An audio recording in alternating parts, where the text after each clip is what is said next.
Assalamualaikum warahmatullahi wabarakatuh.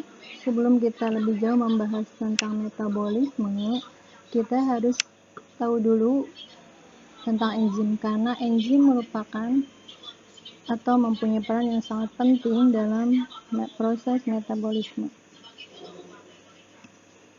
Pelajari tentang enzim disebut dengan enzimologi, dan komponen keseluruhan dari enzim disebut dengan holoenzim.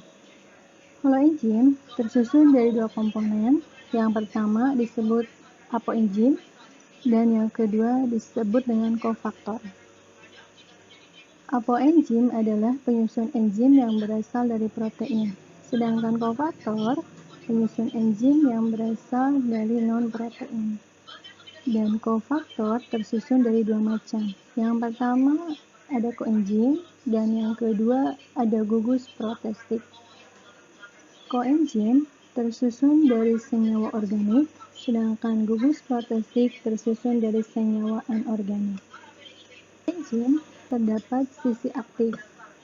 Sisi aktif adalah tempat berikatan dengan substrat pada saat terjadi reaksi, sedangkan bagian selain dari sisi aktif disebut dengan allosterik. Enzim memiliki beberapa sifat. Yang pertama, enzim adalah protein karena tersusun dari protein. Yang kedua, sifat enzim yaitu termolabil, artinya dipengaruhi oleh suhu. Sedangkan yang ketiga, berperan sebagai biokatalisator atau untuk mempercepat suatu reaksi. Suatu reaksi jika tanpa menggunakan enzim maka membutuhkan waktu yang lama. Tetapi jika suatu reaksi memerlukan enzim, maka reaksi tersebut akan jauh lebih cepat tanpa menggunakan enzim. Yang keempat, spesifik. Artinya, enzim hanya bekerja untuk substrat tertentu saja. Yang kelima, bekerja bolak-balik atau reversible. Karena enzim bisa berperan untuk menyusun suatu substrat atau bisa berfungsi untuk memecah suatu substrat. Selanjutnya, enzim tidak ikut bereaksi karena peranan enzim di sini hanya untuk mempercepat reaksi. Selain itu, enzim juga menurunkan energi aktivasi.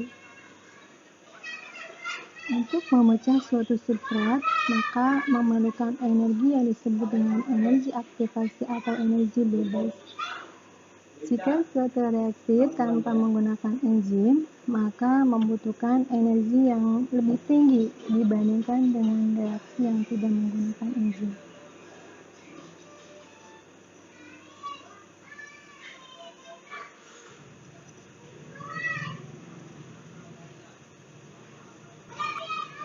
Berdasarkan cara kerjanya, kerja enzim dibedakan menjadi dua macam. Yang pertama ada teori lock and key atau disebut dengan teori kunci gembok.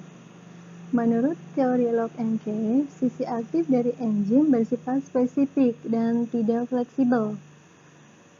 Maka bentuk enzim dan bentuk substrat memiliki bentuk yang spesifik sampai menghasilkan produk yang berasal dari substrat, tetapi bentuk enzim atau enzim tidak ikut bereaksi.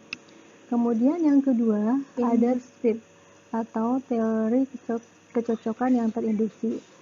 Berbeda dengan teori lock and key, menurut teori induced fit ini sisi aktif dari enzim bersifat fleksibel.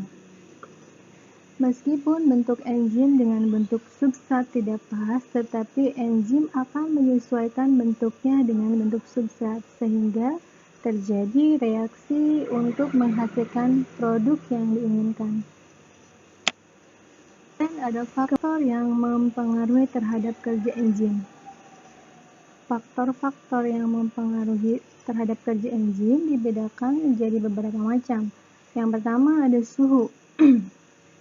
Karena tadi di awal sudah disinggung bahwa enzim bersifat termolabil, untuk manusia, suhu optimum untuk kerja enzim di kisaran 35 sampai 40 derajat Celcius.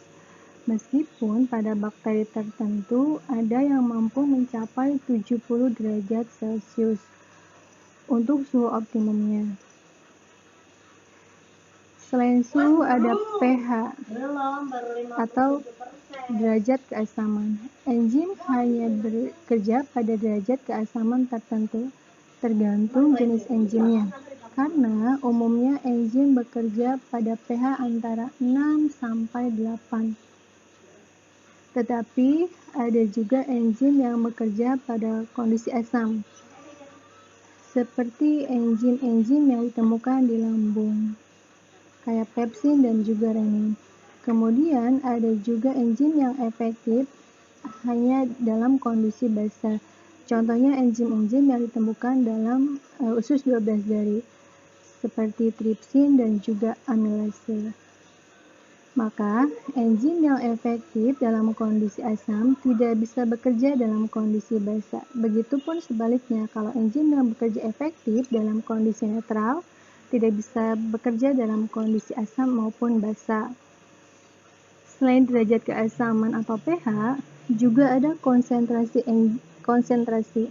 Konsentrasi di sini kita bedakan menjadi dua macam. Yang pertama ada konsentrasi enzim, yang kedua ada konsentrasi substrat. Semakin banyak enzim, sedangkan substratnya sedikit, maka reaksi akan berjalan sangat cepat. Begitupun sebaliknya, jika substratnya banyak, tetapi enzimnya sedikit, maka reaksi akan berjalan lambat. Yang terakhir, yaitu inhibitor atau penghambat. Penghambat di sini kita dibedakan menjadi 3 macam. Yang pertama, ada yang disebut dengan inhibitor kompetitif. Inhibitor kompetitif akan bersaing dengan substrat untuk menempati sisi aktif dari enzim. Sehingga, jika inhibitor sudah menempati sisi aktif enzim, substrat tidak mampu bereaksi dengan enzim. Yang inhibitor non-kompetitif. Inhibitor non-kompetitif tidak menempati sisi aktif dari enzim, tetapi menempati bagian alosterik dari enzim, sehingga mengubah bentuk dari sisi aktif enzim. Jika sudah berubah, maka substrat tidak bisa bereaksi dengan enzim. Dan yang terakhir dengan inhibitor umpan balik. Nah, inhibitor umpan balik ini sebenarnya berasal dari produk hasil dari reaksi yang menghalangi sisi aktif enzim, sehingga substrat yang akan direaksikan tidak mampu menempati sisi aktif dari enzim sehingga tidak terjadi reaksi. Nah, itulah yang disebut dengan inhibitor. Itulah penjelasan mengenai struktur enzim, kemudian sifat enzim, cara kerja enzim, dan juga faktor yang mempengaruhi kerja enzim. Selanjutnya, nanti kita akan bahas tentang metabolisme baik yang katabolisme maupun anabolisme. Cukup sekian video kali ini ya. Sampai jumpa di pembahasan berikutnya. Assalamualaikum warahmatullahi wabarakatuh.